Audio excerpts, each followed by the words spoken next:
So there are loads of bike vlogging setup vids online, and people have developed some amazing stuff with great angles, 360-degree cameras and all sorts.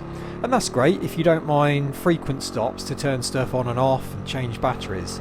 But this vid is about the touring setup I've developed to get bits of footage when I want on the move, and particularly when touring as a group, and how to avoid it becoming a faff fest that you just give up on. It's the bare-faced biker! As I say, there's loads of vids and info online about bike vlogging, but when I started I struggled to find the sort of detail I needed for an on-the-move setup.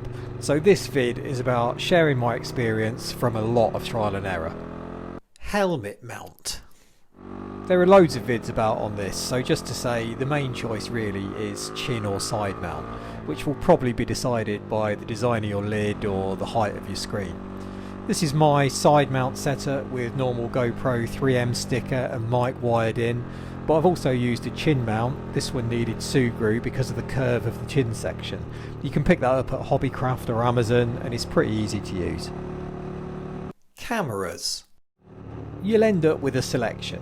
I started with Drift Ghost X because of the long battery life and the profile of the camera for helmet mounting. But I found them unreliable and the sound quality is pretty poor, and the Ghost X only shoots 1080 at 30 frames a second. I shoot everything at 1080-60, which looks good on a full-size TV, so is plenty enough for YouTube, but 60 frames per second looks a lot smoother. So I went towards the obvious GoPro choice. All the recent ones shoot 1080-60. I've tried a variety of the older Hero 3s, which are pretty solid with direct mic input via a mini USB adapter, that is, which makes them particularly handy. The Hero 5s are fantastic with image stabilisation and are better in that respect, but they need the unbelievably annoying mic adapter. So I quickly built up to using 3 cameras on the bike, but I've actually dropped back down to 1 or 2 because of the editing time and the hassle of downloading footage on tour. On location. I just use an iPhone for shots at locations when we stop.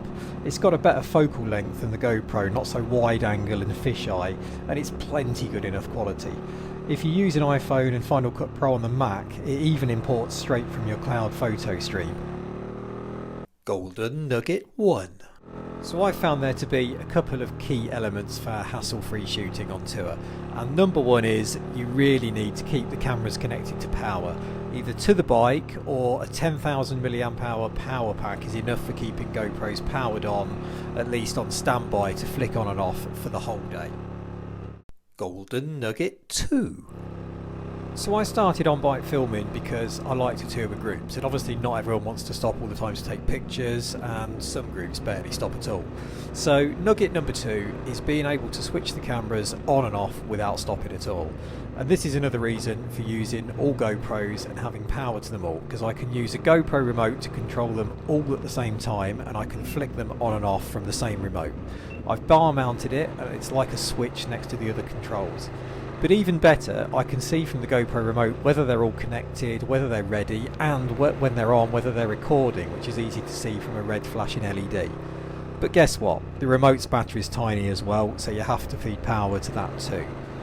I've thought about using a separate voice or sound recorder, but that's just more hassle in the editing, and the big problem is how do you turn it on and off at the same time as the cameras, all without stopping? Other stuff. As I say, if you don't use this sort of setup, you can't avoid stopping all the time to start and stop the cameras and to change the batteries, so you end up leaving them rolling for long stretches. You then end up with hours of footage to trawl through and a lot of boring bits. You also fill up the memory cards and you have to have a way to download while you're travelling. But with this setup, a 128GB card in each camera will do for a week or more if you're not trying to capture everything, and it's a lot less hassle on the trip so you can enjoy it properly. Editing. So I do sometimes use a mix of GoPro models, but using all the same is of some benefit, as the GoPros split the file after they hit 4GB.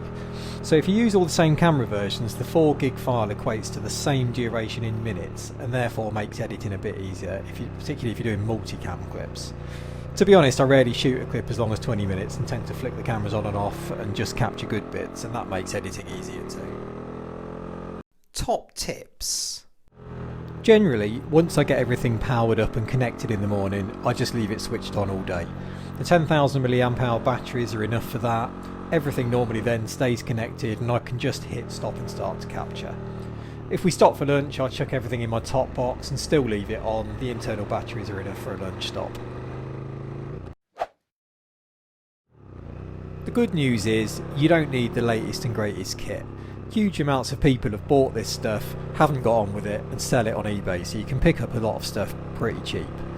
You can also get second-hand bundles with loads of mounts, or you can get some of the Chinese packs with 100 mixed mounting bits in. They're not very good quality, but they last long enough to experiment with and decide on what you'll use most often. I improvise a lot, make little aluminium plates and use 3M stickers to bodge mounts together, which works perfectly well. My remote and my front mounts are like that. Screw-on mounts can be useful, and a bit pricier RAM mounts you can get you a different viewpoint on the bike and are quite versatile. Quirks and annoyances. Oh, there are so many, but some key ones. The GoPro clocks go out of sync or they reset altogether if they're powered off for a long time, so it's important to power them on before a trip. Link to the phone app and set the clocks, otherwise you'll have a nightmare in editing with times and dates all over the place from different cameras. The Hero 3 turns Wi-Fi that's needed for the remote connection off when you connect the power. Luckily, it's easy to check on models up to the Hero 4, just check that the blue light is flashing. The Hero 5 turns Wi-Fi off when it's been powered down for about 6 or 8 hours. So in the morning you have to turn the camera back on manually and then the Wi-Fi will come back to life and enable the remote. The Hero mic adapter, as well as being annoying because it's so bulky, you have to watch the mic plug, which is why I've got elastic bands around this one. And it also sometimes fails during the day and then you get footage with no sound. So a flick off and back on via the remote at lunchtime is not the worst idea. The Hero 5 also doesn't show as charging when connected to power via the mic adapter, but it is. The remote sometimes crashes, although you can reset that on the move with a long hold of the power button. And you also sometimes see that it loses connections with one or both of the cameras or more, probably because of the interference as you're travelling, but it generally sorts itself out. So that's it. It's not a setup that's probably going to win me any Oscars, but it means I get some nice tour footage of the best places we've been to look back on, and without a lot of faff either on or off the bike during the trip. And I get what I need to pull together what I hope you think are alright tour videos.